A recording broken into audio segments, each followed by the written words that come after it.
ونعوذ بالله من شرور أنفسنا ومن سيئات أعمالنا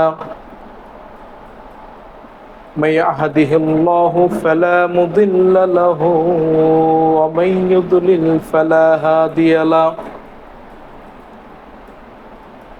وأشهد أن لا إله إلا الله وحده لا شريك له وأشهد أن محمدا عبده ورسوله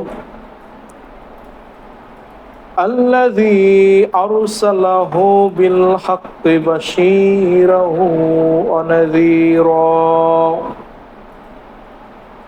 وداعيا إلى الله بإذنه وسراجا وقمرا منيرا أما بعد فإن خير الحديث كتاب الله وخير الهدي هدي محمد صلى الله عليه وسلم وشر الأمور محدثاتها وكل محدثة بدعة وكل بدعة ضلالة وكل ضلالة في النار فأعوذ بالله من الشيطان الرجيم رب ابن لي عندك بيتا في الجنة الآيات عن عائشة رضي الله تعالى عنها قالت قال رسول الله صلى الله عليه وسلم من صد فرجة في الصف رفعه الله بها درجة وبان الله له بيتا في الجنة وقال نبي الأمين صلى الله عليه وسلم أنا زعيم ببيت في ربج الجنة لمن ترك المراء وإن كان محقا وببيت في وسط الجنة لمن ترك الكذب وإن كان مزيحا آخر الحديث রাওয়াহু তিরমিজি। শুকরিয়া আদায় করি আল্লাহ রাব্বুল আলামিনের জন্য, যার অশেষ অনুগ্রহে আল্লাহ রাব্বুল আলামিন একটি সপ্তাহ অতিবাহিত হওয়ার পর আজকের এই পবিত্র জুমার দিনে আমাদেরকে যথাসময়ে উপস্থিত হওয়ার তৌফিক দান করেছেন। দুনিয়াবি বিভিন্ন ব্যস্ততা, বিভিন্ন কার্যক্রমকে ফেলে রেখে একমাত্র আল্লাহ রাব্বুল আলামিনকে রাজি খুশি করার জন্য যথাসময়ে হাজির হওয়ার তৌফিক যে মনিব আমাদেরকে দান করলেন, শুকরিয়া আদায় করি সেই রব্বুল আলামিনের। সকলে বলি আলহামদুলিল্লাহ। শান্তি বর্ষিত হোক সর্বশেষ নবী জনাবে মুহাম্মদ রাসূলুল্লাহ সাল্লাল্লাহু আলাইহি ওয়াসাল্লামের উপর। আজকে আমাদের সংক্ষিপ্ত আলোচনার বিষয়, যাদের জন্য আল্লাহ রাব্বুল আলামিন জান্নাতে ঘর নির্মাণ করবেন। অত্যন্ত গুরুত্বপূর্ণ একটি বিষয় আমাদের জন্য হবে ইনশাআল্লাহ। আমাদের সকলেরই দুনিয়াতে অন্যতম একটা চাওয়া পাওয়া হলো যে দুনিয়ার জীবনে আমার একটা বিলাসবহুল বাড়ি থাকবে, আমার সুন্দর একটা জায়গাতে আমার সুন্দর একটা বাড়ি হবে, বা আমাকে মাথা গোজার জন্য আমার স্ত্রী, আমার ছেলে সন্তান, আমার পিতামাতাকে নিয়ে থাকার জন্য, বসবাসের জন্য সুন্দর করে আমাকে একটা বাড়ি নির্মাণ করতে হবে। এটা আমাদের সকলেরই একটা লক্ষ্য এবং উদ্দেশ্য দুনিয়াতে থাকে। আমাদের সকলেরই কম বেশি চাওয়া পাওয়া এমন একটা থাকে, সম্মানিত হাজিরিন। অথচ দুনিয়াতে আপনার আমার অনেক বিলাসবহুল কোটি কোটি টাকা খরচ করে বাড়ি গৃহ নির্মাণ করা হলো ঠিকই, ঢাকা গুলশানে 2টা বাড়ি, রাজশাহীতে সাহেব বাজার আপনার 2টা ফ্ল্যাট, এরপরেও যদি আল্লাহ রাব্বুল আলামিন পরকালীন জীবনে আপনাকে আমাকে চিরস্থায়ী এবং নিকৃষ্ট আবাস জাহান্নামে আপনাকে আমাকে প্রবেশ করান, তাহলে এইটা আপনার আমার জন্য দুনিয়াতে কোনো সফলতা নয় এবং পরকালেও সফলতা নয়। স্বাভাবিকভাবে এইটা আপনার আমার জন্য দুনিয়ার সফলতা হতে পারে যে আমি এত লক্ষ কোটি টাকার মালিক, আমার 3টা 4টা ফ্ল্যাট আছে, বাড়ি আছে, আমার শহরে অমুক অমুক জায়গাতে জমি ক্রয় করা আছে। এটা দুনিয়ার সফলতা হলেও এটা আপনার আমার জন্য প্রকৃত এবং চিরস্থায়ী সফলতা নয়। কেননা চিরস্থায়ী সফলতা এবং প্রকৃত সফলতা আপনার দুনিয়াতে নাকি পরকালে? বলেন। অবশ্যই পরকালে। আল্লাহ রাব্বুল আলামিন বলছেন, ওয়ালাল আখিরাতু খায়রু ওয়া আবকা বাল তুসিরুনাল হায়াতাদ দুনিয়া ওয়াল আখিরাতু খায়রু ওয়া আবকা। আল্লাহ বলছেন যে তোমরা দুনিয়ার জীবন নিয়ে ব্যতিব্যস্ত রয়েছে, তোমরা দুনিয়ার জীবন নিয়ে ভোগবিলাসে মত্ত রয়েছে, অথচ পরকালীন জীবনটা হলো তোমাদের জন্য অতীব উত্তম একটা জীবন। এই দুনিয়ার জীবন আর এমন কি, দুনিয়াতে ক্ষমতা এটা চিরস্থায়ী নয়। দুনিয়াতে আজকে সম্পদ আছে, কালকে আপনি আমি ভোগ করতে নাও পারি।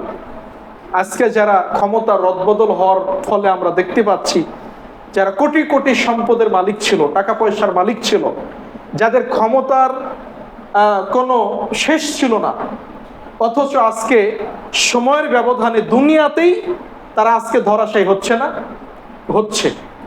তাহলে এই দুনিয়ার জীবনের সফলতাটা আপনার আমার জন্য স্থায়ী সফলতা নয়। দুনিয়ার জীবনের সফলতা আপনার আমার জন্য চিরস্থায়ী ঠিকানা নয় বা সফলতা নয়। কিন্তু পরকালীন জীবনটা আল্লাহ রাব্বুল আলামিন বলছেন ওইটা একটা অতীব উত্তম জীবন এবং ওই জীবনটা তোমাদের জন্য চিরস্থায়ী জীবন। আপনার দুনিয়ার জীবনে একটা নির্দিষ্ট লিমিটেশন আছে, যেই নির্দিষ্ট লিমিটের পর আপনাকে আমাকে দুনিয়া ছেড়ে চলে যেতে হবে। কিন্তু পরকালীন জীবনটা আপনার আমার জন্য কি স্থায়ী ঠিকানা। যদি আল্লাহ রাব্বুল আলামিন জান্নাতে দেন সেটাও স্থায়ী, যদি জাহান্নামে দেন, জাহান্নামে আপনাকে অনন্তকাল থাকতে হবে। কতদিন থাকবেন এর কোনো হিসাব আপনার আমার কাছে নাই। সম্মানিত হাজিরিন, তাহলে লক্ষ্য করুন, এই দুনিয়ার জীবনে আপনি আমি একটা বাড়ি নির্মাণ করার জন্য, দুনিয়ার জীবনে আপনি আমি একটা গৃহ তৈরি করার জন্য, দুনিয়ার জীবনে আপনি আমি একটা জায়গা জমি ক্রয় করার জন্য আপনার আমার জীবনের সব পরিশ্রম, আপনার আমার জীবনের সবটুকু সময়, আপনার আমার জীবনের পুরো লাইফটা আপনি আমি এই একটা বাড়ি নির্মাণের পিছনে, একটা জমি তৈরি করার পিছনে বা একটা জমি ক্রয় করার পিছনে আপনার আমার এই সময়কে, অর্থকে, বয়সকে ব্যয় করে দিচ্ছি। কিন্তু এমন ছোট্ট ছোট্ট কিছু আমল আছে যে আমলগুলো করার ফলে আল্লাহ রাব্বুল আলামিন চিরস্থায়ী ঠিকানা, পরকালীন ঠিকানায় আল্লাহর নিকটে আপনাকে আমাকে জান্নাতে ঘর তৈরি করে দিবেন বলি সুবহানাল্লাহ। ছোট্ট ছোট্ট কিছু আমল, গুরুত্বপূর্ণ কিছু আমল। এই আমলগুলো আমরা অনেকাংশে করি না, না জানার কারণে, আবার অনেকাংশে অবহেলাবশত করি না। দিনী মুসলিম ভাই বোন, এজন্য আমরা স্বল্প পরিসরে কিছু বিষয় আলোচনা করব যে আমলগুলো করার ফলে আল্লাহ রাব্বুল আলামিন আপনার আমার জন্য জান্নাতে ঘর তৈরি করবেন ইনশাআল্লাহ। ফেরাউনের স্ত্রী আসিয়া যখন তার উপর নির্যাতনের স্টিম রোলার চালানো হতো, যখন তার উপর বিভিন্নভাবে শারীরিক এবং মানসিক টর্চার করা হতো, এমতো অবস্থায় আসিয়া একদা আল্লাহ রাব্বুল আলামিনের নিকটে বলে বসলেন, প্রার্থনা করে বসলেন, রব্বিবনি লি ইনদাকা বাইতান ফিল জান্নাহ, হে আমার রব, আপনি জান্নাতে আপনার নিকটে আমার জন্য একটা ঘর তৈরি করুন। বলুন সুবহানাল্লাহ। বিবি আসিয়া ফেরাউনের স্ত্রী আল্লাহকে বলছে, রব্বিবনি লি ইনদাকা বাইতান ফিল জান্নাহ, আল্লাহ আপনি জান্নাতে আপনার নিকটে আমার জন্য একটা ঘর তৈরি করুন। ওয়া নাজ্জিনি মিন ফিরআউনা ওয়া আমালিহি, আপনি ফিরাউন এবং ফিরাউনের কর্মকাণ্ড থেকে আপনি আমাকে উদ্ধার করুন। ওয়া নাজ্জিনি মিনাল কওমিজ যালিমিন, এবং এই জালেম শাসক, এই জালেম ফেরাউন এবং তার কওম থেকে আপনি আমাকে হেফাজত করুন। এই কথাটা আসিয়া আল্লাহ রাব্বুল আলামিনের নিকটে দোয়া করেছিলেন। সম্মানিত হাজিরিন, তো আপনি আমিও যদি চেষ্টা করি তো আল্লাহ রাব্বুল আলামিন আল্লাহর নিকটে আপনাকে আমাকে জান্নাতে ঘর দিবেন ইনশাআল্লাহ। আম্মা জান আয়েশা রাদিয়াল্লাহু তাআলা আনহা তিনি বলেন, নবী সাল্লাল্লাহু আলাইহি ওয়াসাল্লাম তিনি বলেছেন, এই হাদিসটা পাবেন তিরমিজিতে প্রথম খণ্ড কিতাবুস সালাত 414 নম্বর হাদিস। আল্লাহর নবী বলছেন, মান সাবারা আলা সিনতাই আশরাতা রাকাতাইনি মিনাস সালাত। আল্লাহ রাসূল বলছেন, মান সাবারা আলা সিনতাই আশরাতা রাকা মিনাস সুন্নাহ, যে ব্যক্তি প্রত্যেক দিন 12 রাকাত সুন্নাত সালাত আদায় করবে। কয় রাকাত বলেন? 12 রাকাত। আল্লাহর নবী বলছেন, যেই ব্যক্তি প্রত্যেক দিন 12 রাকাত সুন্নাত সালাত আদায় করবে, কমপক্ষে 12 রাকাত, বানাল্লাহু লাহু বাইতান ফিল জান্নাহ, আল্লাহ রাব্বুল আলামিন এই ব্যক্তির জন্য জান্নাতে একটা ঘর তৈরি করবেন বলি সুবহানাল্লাহ। আল্লাহ রাসূল বলছেন। এরপরে নবী সাল্লাল্লাহু আলাইহি ওয়াসাল্লাম বলছেন, আরবাঈ রাকাতিন ক্বাবলা যুহরি ওয়া রাকাতাইন বাদাহা। আল্লাহ রাসূল বলছেন, জোহর সালাতের আগে 4 রাকাত এবং জোহর সালাতের পরে 2 রাকাত, 6 রাকাত। নবী সাল্লাল্লাহু আলাইহি ওয়াসাল্লাম তিনি বলছেন, রাকাতাইন বাদাল মাগরিব, মাগরিব সালাতের পরে 2 রাকাত সুন্নাত। এরপরে নবী সাল্লাল্লাহু আলাইহি ওয়াসাল্লাম তিনি বলছেন, রাকাতাইনে বাদাল ইশা, ইশার সালাতের পরে 2 রাকাত সুন্নাত। এরপরে নবী সাল্লাল্লাহু আলাইহি ওয়াসাল্লাম তিনি বলছেন, রাকাতাইনে ক্বাবলাল ফজর, ফজরের আগে 2 রাকাত সুন্নাত, মোট 12 রাকাত সুন্নাত। আবারও বুঝেন, জোহরের আগে 4, পরে 2, 6, মাগরিবের পরে 2, 8, এশার পরে 2, 10, ফজরের আগে 2, 12। আল্লাহর নবী বলছেন, যদি কোনো মুসলিম এই 12 রাকাত সুন্নাত নিয়মিতভাবে আদায় করতে অভ্যাসী হয়, তাহলে এই আমলের বদৌলতে আল্লাহ রাব্বুল আলামিন তার জন্য জান্নাতে একটা ঘর তৈরি করে দিবেন বলি সুবহানাল্লাহ।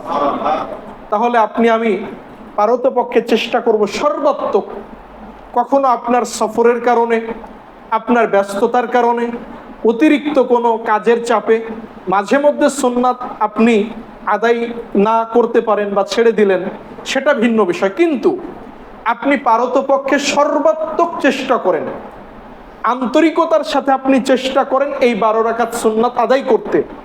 এই আমলটা যদি আপনি করতে অভ্যাসী হন, অভ্যস্ত হয়ে থাকেন, তাহলে নবী সাল্লাল্লাহু আলাইহি ওয়াসাল্লাম এই 12 রাকাত সুন্নাত সালাত আদায় করার মাধ্যমে আল্লাহ আপনার আমার জন্য জান্নাতে ঘর তৈরি করবেন বলি সুবহানাল্লাহ। এই জন্য আসুন আমরা এই আমলটা করার জন্য চেষ্টা করব। আমরা পারতপক্ষে যে কোনো মূল্যে সুন্নাত সালাতগুলো আদায় করব। নবী সাল্লাল্লাহু আলাইহি ওয়াসাল্লাম আরেকটি হাদিসের মধ্যে বলেন, আল্লাহ রাসূল বলছেন, রাকাতাইনে ক্বাবলাল ফজর, ফজরের আগের 2 রাকাত সুন্নাত। এই ফজর সালাতের আগে আমরা যে 2 রাকাত সুন্নাতটা আদায় করি, এটা এতটাই গুরুত্বপূর্ণ। আল্লাহর নবী বলছেন, খায়রুম মিনাদ দুনিয়া ওয়া মা ফিহা, পুরো আসমানের নিচে এবং জমিনের উপরে যা কিছু আছে সবচাইতে এই 2 রাকাত সুন্নাত সালাতের দাম আল্লাহর নিকট অনেক বেশি বলি সুবহানাল্লাহ। আপনি আশ্চর্য হবেন, এই দুনিয়াতে এবং দুনিয়ার মধ্যে কত মূল্যবান সম্পদ আছে হিসাব করেন। আপনার এই বাংলাদেশে কত লক্ষ কোটি টাকার আপনার কত সম্পদ আছে, সোনা আছে, রূপা আছে, ব্যাংক ব্যালেন্স আছে, অট্টালিকা আছে, কত সম্পদ আছে। এরপর আল্লাহ রাসূল বলছেন, শুধু এই বাংলাদেশ নয়, শুধু সৌদি আরব নয়, পুরো বিশ্বে আসমানের নিচে জমিনের উপরে সবকিছু যদি আপনি বিক্রি করে দেন, সবকিছুর যদি মালিক হয়ে যান, এরপরেও 2 রাকাত সুন্নাতের দাম এই সমস্ত পৃথিবীর সমান হবে না। তাহলে আজকে আমরা অনেকাংশে সুন্নাতগুলোর প্রতি গুরুত্ব দেই না, আমরা সুন্নাতের প্রতি যত্নশীল নই। এজন্য আসুন আপনি আমি পারতপক্ষে চেষ্টা করি এই বিশেষ করে সুন্নাত সালাতের প্রতি যত্নশীল হওয়া, এবং এই ফজর সালাতের আগে এই 2 রাকাত সুন্নাত কোনোভাবেই যেন আমরা ছেড়ে না দিই। আল্লাহ সে তৌফিক দান করুন বলি আল্লাহুম্মা আমিন। এখানে গুরুত্বপূর্ণ একটা বিষয় আপনাদেরকে বলে রাখি, আমরা এই যে গুরুত্বের বিষয়টা বললাম, ফজর সালাতের আগে 2 রাকাত সুন্নাত, এই সুন্নাতের গুরুত্ব সম্পর্কে জানার পরে আমরা অনেকাংশে কি করি, জামাত শুরু হয়ে গেছে এরপরেও সুন্নাত পড়ে আছে না, এমন জামাত চলমান এরপরে আপনি সুন্নাত পড়ছেন, বলছেন যে ভাই ফজর সালাতের আগের 2 রাকাত সুন্নাতের অনেক দাম। জি ঠিক আছে, ফজর সালাতের সুন্নাতের অনেক দাম, একথা ঠিক। তার মানে এই নয় যে ফজর সালাতের ফরজের চাইতে দাম বেশি। কথা বলেন, ফজর সালাতের যে ফরজ আমরা 2টা রাকাত পড়ি তার চাইতে কি সুন্নাতের দাম বেশি? তার চাইতে সুন্নাতের দাম বেশি নয়। আল্লাহর নবী বলছেন, সহিহ বুখারীর হাদিস, প্রথম খণ্ডের মধ্যে পাবেন, লা সলাতা ইযা উকিমাতিস সালাহ, যখন সালাতের জন্য আকামত দেওয়া হয়ে যাবে, মুয়াজ্জিন সালাতের জামাতের আজান দিচ্ছে, আকামত দিচ্ছে, আকামত হয়ে গেলে আর কোনো সুন্নাত ধরা যাবে না। আপনি যদি সুন্নাত পড়েন, চলমান সুন্নাত, এরপরেও মুয়াজ্জিন যখন আকামত দিচ্ছে, জামাত শুরু হতে যাচ্ছে, এমতো অবস্থায় সুন্নাতটা আপনাকে ছেড়ে দিয়ে ফরজ সালাতের জামাতে হাজির হতে হবে, এই কথাও আল্লাহর নবী বলেছেন। অতএব আমরা যেন এই কথা মনে না করি যে আপনাকে আমাকে অবশ্যই সুন্নাত আদায় করতে হবে ফরজ জামাত ছেড়ে দিয়ে, এই কথা না। এটা সুন্নাহর খেলাফ, শরীয়ত পরিপন্থী, লঙ্ঘিত একটা আমল। আল্লাহ রাব্বুল আলামিন এই আমল, এই কর্মকাণ্ড থেকে আমাদেরকে হেফাজত করুন বলি আল্লাহুম্মা আমিন।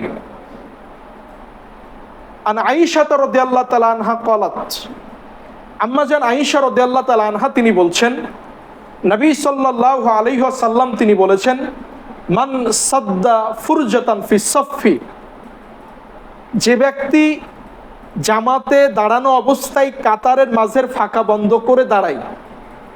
আমরা জামাতে দাঁড়ানোর সময় আমাদের বাংলাদেশের অনেক মসজিদে দেখবেন 2 জনের মাঝখানে ফাঁকা রেখে দাঁড়াই কি দাঁড়াই না? আমরা অনেকে এই আমলটা করি যে মাঝখানে একটু 4 আঙ্গুল অর্ধ হাত ফাঁকা রেখে দাঁড়াই। আল্লাহর নবী বলছেন, মান সাদ্দা ফুরজাতান ফি সাফফি, যে ব্যক্তি পারস্পরিক ফাঁকা বন্ধ করে পায়ে পা, কাঁধে কাঁধ মিলিয়ে দাঁড়াবে, আল্লাহ রাসূল বলছেন, রাফাআহুল্লাহু বিহা দারাজা, এই মুসল্লির, এই ব্যক্তির মান, সম্মান, ইজ্জত, মর্যাদাকে আল্লাহ রাব্বুল আলামিন বাড়িয়ে দিবেন। রাফাআহুল্লাহু বিহা দারাজা, আল্লাহ তার মর্যাদাকে বাড়িয়ে দিবেন, শানিত করবেন। ওয়া বানাল্লাহু লাহু বাইতান ফিল জান্নাহ, এবং এই ছোট্ট আমলটা করার মাধ্যমে আল্লাহ রাব্বুল আলামিন তার জান্নাতে ঘর তৈরি করবেন। সুবহানাল্লাহ, আশ্চর্য বিষয়।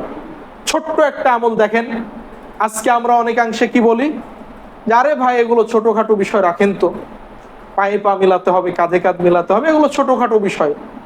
আপনি ছোটখাটো বিষয় বলছেন, কিন্তু আল্লাহর নবী বলছেন, যে ব্যক্তি মাঝখানের ফাঁকা বন্ধ করে দাঁড়াবে, আল্লাহ রসুল বলছেন ওই ব্যক্তির মর্যাদা তো আল্লাহ বৃদ্ধি করবেন, এমনকি তার জন্য আল্লাহ জান্নাতে ঘর তৈরি করবেন। তাহলে এটা ছোট বিষয় হলো? ছোট বিষয় না, এটা অবশ্যই গুরুত্ব দেওয়ার বিষয়। আপনি আর একটা হাদিস আপনাকে বলি, এই হাদিসটা আপনি আবু দাউদের মধ্যে পাবেন, 666 নম্বর হাদিস। এই হাদিসটা আপনি পাবেন প্রথম খণ্ডে 97 পৃষ্ঠায়। আবু দাউদ প্রথম খণ্ড 97 পৃষ্ঠা, হাদিস নম্বর হলো 666। নবী সাল্লাল্লাহু আলাইহি ওয়াসাল্লাম তিনি বলছেন, ইবনে ওমর রাদিয়াল্লাহু তাআলা আনহু তিনি বলছেন যে নবী সাল্লাল্লাহু আলাইহি ওয়াসাল্লাম তিনি বলেছেন, আল্লাহ রাসূল বলতেন, আকিমুস সুফুফ, তোমরা কাতার সোজা করো। আল্লাহ রাসূল সালাতে দাঁড়ানোর পূর্বে, জামাত শুরু করার আগে কয়েকটা কথা বলতেন। আল্লাহ রাসূল বলতেন, আকিমুস সুফুফ, কাতার সোজা করো।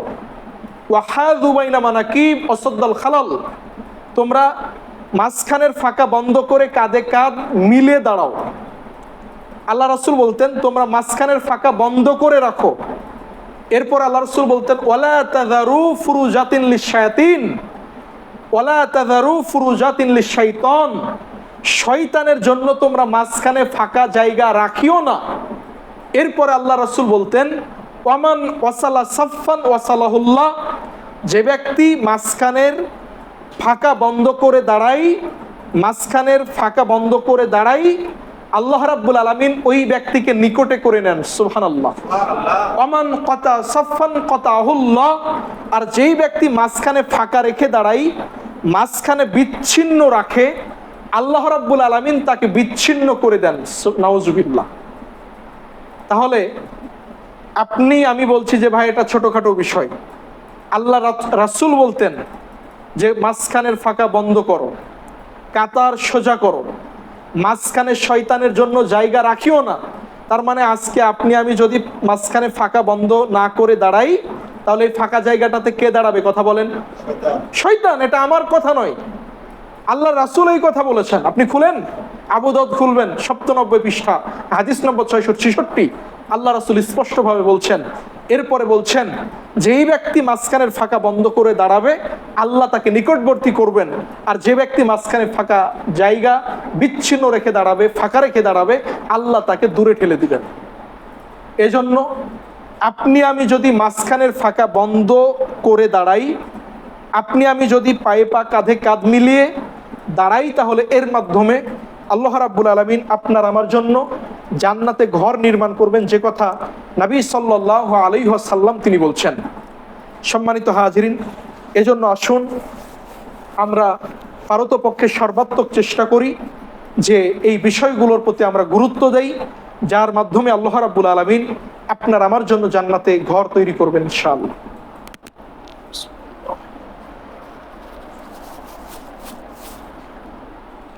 আলহামদুলিল্লাহ ওয়াহদা والصلاة والسلام على رسول الله أما بعد أن أمامة باهلي رضي الله تعالى عنه قال উমামা বাহিলি রাদিয়াল্লাহু তাআলা আনহু তিনি বলেন, নবী সাল্লাল্লাহু আলাইহি ওয়াসাল্লাম তিনি বলেছেন, আল্লাহর নবী বলছেন, দুনিয়ার মানুষ তোমরা মনে রেখো, আনা জাইমুন বিবাইতিন, আনা জাইমুন বিবাইত, আনা জাইমুন ফি বাইতিন। আল্লাহর নবী সাল্লাল্লাহু আলাইহি ওয়াসাল্লাম তিনি বলছেন, আনা জাইমুন, আমি ওই ব্যক্তির জন্য জিম্মেদার হব, বিবাইতিন ফি রবাজিল জান্নাহ। আল্লাহ রাসূল বলছেন, আমি ওই ব্যক্তির জন্য জান্নাতের প্রথম স্তরে একটা ঘর নিয়ে দেওয়ার জন্য জিম্মেদারি গ্রহণ করলাম। আল্লাহ রাসূল বলছেন, আনা জাইমুন বিবাইতিন ফি রবাজিল জান্নাহ। আল্লাহর নবী বলছেন, আমি আল্লাহর নবী মুহাম্মদ ওই ব্যক্তিকে জান্নাতের প্রথম স্তরে ঘর নিয়ে দিব, এই জিম্মেদারি আমি নবী গ্রহণ করলাম। এই কথা বলার পরে নবী সাল্লাল্লাহু আলাইহি ওয়াসাল্লাম বলছেন, লিমান তারাকাল মিরা ওয়া ইন কানা মুহিক্কান, যে ব্যক্তি হক সত্য হওয়ার পরেও তর্ক পরিহার করে, এই ব্যক্তির জন্য জান্নাতের প্রথম স্তরে আমি আল্লাহর নবী ঘর নিয়ে দিব, এই জিম্মেদারি গ্রহণ করলাম। বলি সুবহানাল্লাহ। আশ্চর্য বিষয়, আপনি জানেন যে আপনি সত্য, আপনি তর্ক করছেন, আপনি জানেন আপনি যেটা বলছেন এটাই ঠিক, এরপরে আপনি বলছেন যে ভাই তোমার সাথে আমি তর্ক করব না। আপনি জানেন যে আপনি তর্ক করে বিজয়ী হতে পারবেন, এই ক্ষমতা আপনার আছে, কিন্তু আপনি চাচ্ছেন যে আমি অযথা তার সাথে তর্ক করব না। যদি আপনি এই তর্ককে পরিহার করেন, তো আল্লাহ রাসূল জান্নাতের প্রথম স্তরে একটা ঘর নিয়ে দেওয়ার অঙ্গীকার, জিম্মেদারি গ্রহণ করেছেন। এই কথা নবী সাল্লাল্লাহু আলাইহি ওয়াসাল্লাম তিনি বলেন। নবী সাল্লাল্লাহু আলাইহি ওয়াসাল্লাম তিনি বলছেন, আল্লাহর নবী বলছেন, দুনিয়ার মানুষ তোমরা মনে রেখো, অবি বাইতিন ফি ওয়াসাতিল জান্নাহ, আর ওই ব্যক্তির জন্য আমি আল্লাহর নবী জান্নাতের মাঝখানে একটা ঘর নিয়ে দিব। ওই ব্যক্তির জন্য আমি আল্লাহর নবী জান্নাতের মাঝ বরাবর জায়গাতে একটা ঘর নিয়ে দিব, এই জিম্মেদারি আমি গ্রহণ করলাম। আল্লাহর নবী বলছেন, লিমান তারাকাল কিযবা ওয়া ইন কানা মাসিহান, যে ব্যক্তি রসিকতার ছলেও মজাক করে হলেও মিথ্যা বলাকে পরিহার করে, রসিকতা করেও মিথ্যা বলে না, তার জীবনে তো মিথ্যা কথা বলে না, বলেই না, বরং রসিকতা করে আমরা হাসির ছলে অনেক সময় মিথ্যা বলি কি বলি না? রসিকতা করে আমরা মিথ্যা বলি, যে ভাই শুনলাম যে আপনি নাকি এই কাজ করেছেন, যে বাবা শুনলাম যে তোমার আব্বা নাকি এই কাজ করেছে, আমরা রসিকতা করে বলি, জানি যে এটা রসিকতা। তো রসিকতা করেও আপনি মিথ্যাকে পরিহার করেন। আপনি তো লাইফে মিথ্যা বলেন না, বরং আপনি রসিকতা করেও কখনো মিথ্যা বলেন না, আপনি মিথ্যার আশ্রয় নেন না। যদি আপনি এই গুণটা অর্জন করতে পারেন, তো নবী সাল্লাল্লাহু আলাইহি ওয়াসাল্লাম বলছেন এই ব্যক্তির জন্য আমি জান্নাতের মাঝখানে একটা ঘর নিয়ে দেওয়ার জিম্মেদারি গ্রহণ করলাম। এ কথা আল্লাহর নবী সাল্লাল্লাহু আলাইহি ওয়াসাল্লাম বলছেন। এই হাদিসটা পাবেন 4167 নম্বরে তিরমিজির মধ্যে। নবী সাল্লাল্লাহু আলাইহি ওয়াসাল্লাম এরপরে বলছেন অবি বাইতিন ফি আ'লাল জান্নাহ, আর ওই ব্যক্তির জন্য জান্নাতের সর্বোচ্চ চূড়ায় একটা ঘর নিয়ে দেওয়ার জিম্মেদারি গ্রহণ করলাম। ওই ব্যক্তির জন্য জান্নাতের সর্বোচ্চ চূড়ায় মানে সবচাইতে দামি ঘর। নবী সাল্লাল্লাহু আলাইহি ওয়াসাল্লাম তিনি বলছেন যেই ব্যক্তির চরিত্র ভালো, যার চরিত্র স্বচ্ছ, যার চরিত্র উত্তম, ওই ব্যক্তিকে জান্নাতের সর্বোচ্চ চূড়ায় একটা ঘর নিয়ে দিব, এই জিম্মেদারি আমি গ্রহণ করলাম। বলি সুবহানাল্লাহ। সম্মানিত হাজিরিন, তাহলে আমরা অত্র হাদিস থেকে জানলাম আল্লাহ রাসূল প্রথমত বললেন যেই ব্যক্তি মূলত হক সত্য জানার পরেও তর্ক পরিহার করে, তর্ক করে না, এই ব্যক্তির জন্য জান্নাতের প্রথম স্তরে ঘর নিয়ে দিবেন। যেই ব্যক্তি মিথ্যা রসিকতার ছলেও হলেও মিথ্যা বলে না, এই ব্যক্তির জন্য জান্নাতের মাঝখানে একটা ঘর নিয়ে দিবেন। আর যেই ব্যক্তি উত্তম চরিত্রের অধিকারী, তার চরিত্র স্বচ্ছ, তার চরিত্র পবিত্র ভালো, এই ব্যক্তিকে জান্নাতের সর্বোচ্চ চূড়ায় একটা ঘর নিয়ে দেওয়ার জন্য জিম্মেদারি নবী সাল্লাল্লাহু আলাইহি ওয়াসাল্লাম গ্রহণ করেছেন। এই কথা নবী সাল্লাল্লাহু আলাইহি ওয়াসাল্লাম তিনি বলছেন। আনাস রাদিয়াল্লাহু তাআলা আনহু قال, আনাস রাদিয়াল্লাহু তাআলা আনহু তিনি বলেন قال রাসূলুল্লাহ সাল্লাল্লাহু আলাইহি ওয়াসাল্লাম, রাসূল সাল্লাল্লাহু আলাইহি ওয়াসাল্লাম তিনি বলেছেন, আল্লাহর নবী সাল্লাল্লাহু আলাইহি ওয়াসাল্লাম তিনি বলছেন মান কারা সূরাতাল ইখলাস আশরা মাররা, যেই ব্যক্তি প্রত্যেক দিন সূরা ইখলাস 10 বার পাঠ করবে। কোন সূরা বলেন? সূরা ইখলাস। আমরা জানি কুল হুয়াল্লাহু আহাদ, সূরা ইখলাস। আল্লাহর নবী বলছেন যদি কোনো ব্যক্তি প্রত্যেক দিন সূরা ইখলাস 10 বার পাঠ করে, আল্লাহ রাসূল বলছেন বানাল্লাহু লাহু কাসরান ফিল জান্নাহ, আল্লাহ রাব্বুল আলামিন ওই ব্যক্তির জন্য জান্নাতের মধ্যে একটা বিশাল প্রাসাদ অট্টালিকা তৈরি করবেন। বলি সুবহানাল্লাহ। এই হাদিসটা আল্লামা আলবানী রাহিমাহুল্লাহ তার সহিহুল জামের মধ্যে নিয়ে এসেছেন। আল্লামা আলবানী রাহিমাহুল্লাহ হাদিসটাকে হাসান বলেছেন। সম্মানিত হাজিরিন, তাই আসুন আমরা যদি প্রত্যেক দিনে আমলটা করি, খুব কষ্টকর আমল না। সূরা ইখলাস 10 বার পড়বেন, এটা ভারী কিছু কথা বলেন? কষ্টকর কিছু না। আপনি সূরা ইখলাস 10 বার পড়েন, ফজর সালাত পরে আপনি সালাতের স্থানে বসে আপনি সূরা ইখলাস 10 বার পড়েন, আপনি এশার সালাত পড়ে বাড়িতে গিয়ে একটু কোরআন তেলাওয়াত করেন, সূরা ইখলাস 10টা বার পাঠ করেন। আমি যদি সূরা ইখলাস 10 বার পাঠ করি, এই আমলটা যদি আমি প্রত্যেক দিন আবশ্যক করে নেই, আমি যদি পারতপক্ষে চেষ্টা করি সূরা ইখলাস আমি 10 বার করে পড়ার, তাহলে আল্লাহ রাব্বুল আলামিন আপনার আমার জন্য জান্নাতে একটা বিশাল প্রাসাদ নির্মাণ করবেন।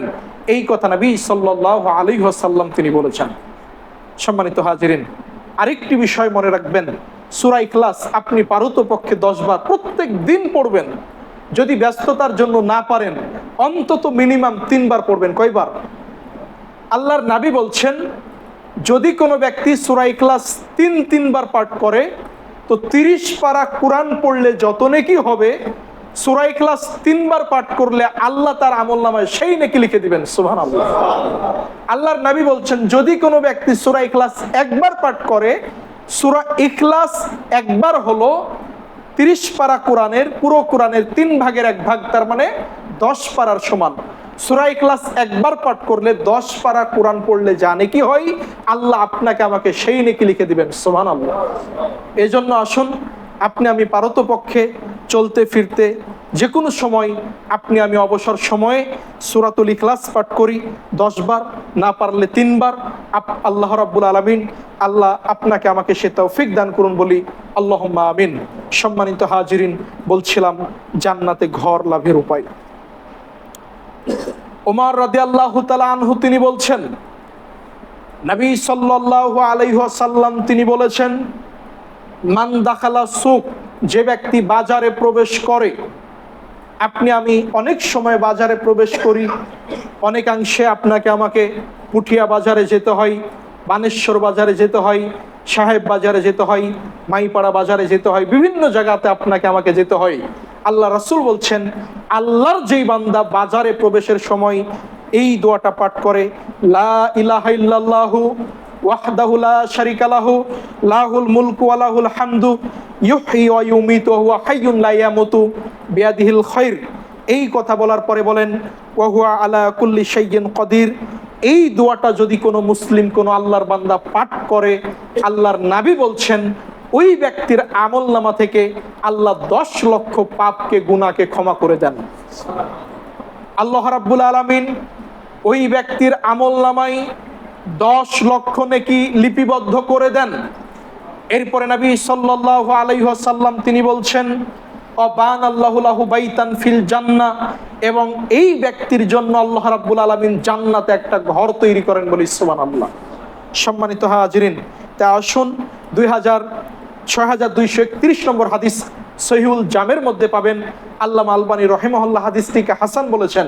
এজন্য আমরা পারতপক্ষে যে কোনো সময় বাজারে প্রবেশের সময় এই দোয়াটা পাঠ করতে অভ্যস্ত হব, যার ফলশ্রুতিতে আল্লাহ আপনার আমার 10 লক্ষ পাপ ক্ষমা করে দিবেন, 10 লক্ষ নেকি আল্লাহ আপনার আমার আমলনামায় লিখে দিবেন, এবং আল্লাহ রাব্বুল আলামিন আপনার আমার জন্য জান্নাতে ঘর নির্মাণ করবেন, বলি সুবহানাল্লাহ।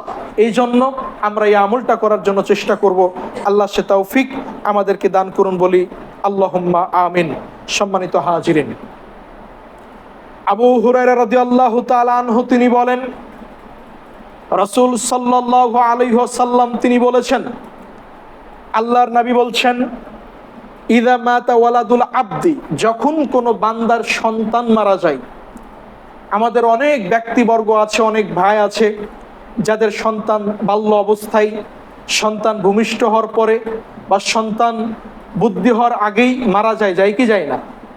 আল্লাহ রাসূল বলছেন অনেক ব্যক্তির সন্তান মারা যায়। যখন আল্লাহর কোনো বান্দার সন্তান মারা যায়, এমতো অবস্থায় আল্লাহ রাব্বুল আলামিন ফেরেশতাদেরকে ডেকে বলেন, আচ্ছা ফেরেশতা বলো, যখন তোমরা আমার বান্দার সন্তানকে কেড়ে নিলে, আকাবাজতুম ওয়ালাদ আবদি, তোমরা কি আমার বান্দার সন্তানকে কেড়ে নিয়েছো? ফায়াকুলু নাআম, ফেরেশতারা বলেন, নাআম ইয়া রব্বি, হে আমার রব, হ্যাঁ আমরা আপনার বান্দার সন্তানকে কেড়ে নিয়েছি। আল্লাহ বলেন, কাবাজতুম সামারাতা ফাদিহি, তোমরা কি আমার বান্দার বুকের ফলকে কেড়ে নিয়েছো? ফেরেশতারা বলেন, ফায়াকুলু নাম, হ্যাঁ ইয়া রব্বি, হে আমাদের রব, আমরা আপনার বান্দার সন্তানকে কেড়ে নিয়েছি, তার বুকের ফলকে কেড়ে নিয়েছি। এমতো অবস্থায় আল্লাহ রাব্বুল আলামিন জিজ্ঞাসা করেন যে, আচ্ছা ফেরেশতা, তারা কি বলল যখন তুমি তার সন্তানকে নিয়ে নিলে? তখন ফেরেশতারা বলেন যে, আল্লাহ হামিদাকা ওয়া ইস্তারাজা, সে বলেছে আলহামদুলিল্লাহ, এরপরে বলেছে ইন্না লিল্লাহি ওয়া ইন্না ইলাইহি রাজিউন। 1 নম্বরে বলেছে কি, সন্তান মারা গেছে, সন্তান মারা গেছে, এটা আমাদের জন্য, আপনার আমার জন্য, প্রত্যেকের জন্য কষ্টের কারণ। আল্লাহর নবী সাল্লাল্লাহু আলাইহি ওয়াসাল্লাম তার সন্তান ইব্রাহিম যখন মারা গেলেন, আল্লাহর নবী তখনও তিনি কাঁদছিলেন, তার চোখ দিয়ে অশ্রু গড়ে পড়ছে। আল্লাহ রাসূলকে বলা হলো যে, আল্লাহ রাসূল আপনিও কাঁদেন। তখন আল্লাহর নবী সাল্লাল্লাহু আলাইহি ওয়াসাল্লাম বললেন, নিশ্চয় আমাদের নিকটতম কেউ যখন মারা যায় আমাদের অন্তরটা ব্যথিত হয়, আমাদের চক্ষু অশ্রুসিক্ত হয়। সম্মানিত হাজিরিন, আল্লাহর নবী এই কথা বললেন, তার মানে আপনি কাঁদতে পারবেন, চোখ দিয়ে পানি পড়বে, কিন্তু অতিরিক্ত বিলোপ, যেটা মাতম করা, শরীরে আঘাত করা, যেটা আমরা অনেকে চিৎকার করি, উচ্চ স্বরে কান্নাকাটি করি, এইটা করা ইসলামে সম্পূর্ণরূপে নাজায়েজ, ইসলাম গর্হিত একটা কাজ। কিন্তু আপনি স্বাভাবিকভাবে কাঁদবেন, এইটা ইসলামে জায়েজ, অনুমতি আছে। আল্লাহ রাসূল নিজেও কেঁদেছেন। এরপর আল্লাহ রাসূল বলছেন, যখন সন্তান মারা যায় ওই ব্যক্তি প্রাথমিক পর্যায়ে বলে আলহামদুলিল্লাহ, সমস্ত প্রশংসা আল্লাহর। এরপরে বলে ইন্না লিল্লাহি ওয়া ইন্না ইলাইহি রাজিউন। সন্তান মারা গেলে আলহামদুলিল্লাহ, এরপরে ইন্না লিল্লাহ, এটা হাদিস থেকে প্রমাণিত। তবে স্বাভাবিকভাবে যদি কেউ মারা যায় তাহলে আগে আলহামদুলিল্লাহ বলতে হবে, এটা প্রমাণিত নয়। স্বাভাবিকভাবে আমাদের কোনো আত্মীয় স্বজন মারা গেছে, আমরা ইন্না লিল্লাহি পাঠ করব, ইন্না লিল্লাহি ওয়া ইন্না ইলাইহি রাজিউন, যেটা আল্লাহ রাব্বুল আলামিন পবিত্র কোরআনের মধ্যে বলেছেন। সম্মানিত হাজিরিন, কিন্তু সন্তান যদি মারা যায় এরপরে আপনি আল্লাহর শুকরিয়া স্বরূপ আলহামদুলিল্লাহ বলেছেন, আপনি ইন্না লিল্লাহি ওয়া ইন্না ইলাইহি রাজিউন বলেছেন। এমতো অবস্থায় আল্লাহ ওই ফিরিস্তাদেরকে নির্দেশ দেন, ফিরিস্তা তোমরা মনে রেখো, আবনু বাইতান ফিল জান্নাহ ওয়া সাম্মুহু বাইতাল হামদি, তোমরা আমার বান্দার জন্য জান্নাতে একটা ঘর তৈরি করো আর ঘরের নামকরণ করো বাইতুল হামদ, প্রশংসার ঘর। বলি সুবহানাল্লাহ। আশ্চর্য বিষয়, আপনার সন্তান মারা গেছে ভূমিষ্ঠ হওয়ার পরে আপনি ব্যথিত, এরপরে বলেছেন যে আলহামদুলিল্লাহ, আল্লাহর জিনিস আল্লাহ নিয়ে গেছে। এরপরে আপনি বলেছেন ইন্না লিল্লাহি ওয়া ইন্না ইলাইহি রাজিউন। আপনি সবর করেছেন, আপনি ধৈর্য ধারণ করেছেন, যার ফলশ্রুতিতে আল্লাহ রাব্বুল আলামিন আপনার আমার জন্য জান্নাতে একটা ঘর তৈরি করবেন এবং ওই ঘরের নামকরণ করবেন বাইতুল হামদ, প্রশংসার ঘর। সম্মানিত হাজিরিন, তাই আসুন আমরা সর্বাত্মক চেষ্টা করি, বিশেষ করে এই আমলগুলো করতে অভ্যস্ত হই। আল্লাহ সে তৌফিক আমাদেরকে দান করুন, বলি আল্লাহুম্মা আমিন। আমরা আল্লাহ রাব্বুল আলামিনের নিকট কামনা করি যে আল্লাহ আপনি আমাদেরকে জান্নাতে ঘর লাভ করার তৌফিক দান করুন, আল্লাহুম্মা আমিন। সম্মানিত হাজিরিন, এজন্য আমরা সর্বাত্মক চেষ্টা করব এই ছোট্ট ছোট্ট আমলগুলো করার, যে আমলের ফলশ্রুতিতে আল্লাহ রাব্বুল আলামিন আপনাকে আমাকে জান্নাতে ঘর দান করবেন।